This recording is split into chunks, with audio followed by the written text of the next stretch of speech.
Hi everyone, welcome back to another episode of Banking and Crypto Guide. In today's video, I'm going to show you how to log into Liberty Bank account on your desktop. Keep watching the video till the end and don't forget to subscribe to our channel by hitting the subscribe button. Also press the notification bell icon so that you'll never miss another update from us.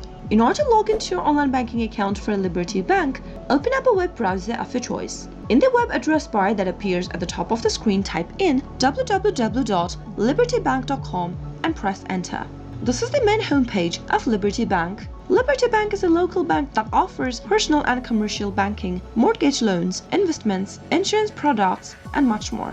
In order to log into your online banking account, click on the login button in the top right hand corner and in the pop-up that appears, type in your username in the first text box. Make sure to type in your correct information, head over to the next field and type in your password. Click on the eye icon at the corner of the password box in order to reveal your password. If you've not enrolled into online banking yet, click on the enroll link and follow the on-screen prompts. In case you don't remember your password and you are stuck in the login area, click on the forgot password link and follow the on-screen prompts in order to reset to a new password. Once you've typed in your information correct, click on the sign in button and you'll be logged into your Liberty online banking account right away. I hope the tutorial was helpful to you. If it was, go ahead and give us a thumbs up. Comment down below in the comment box if you have a question or a feedback for us. I'll soon be back with more tutorial videos like this. Thank you for watching.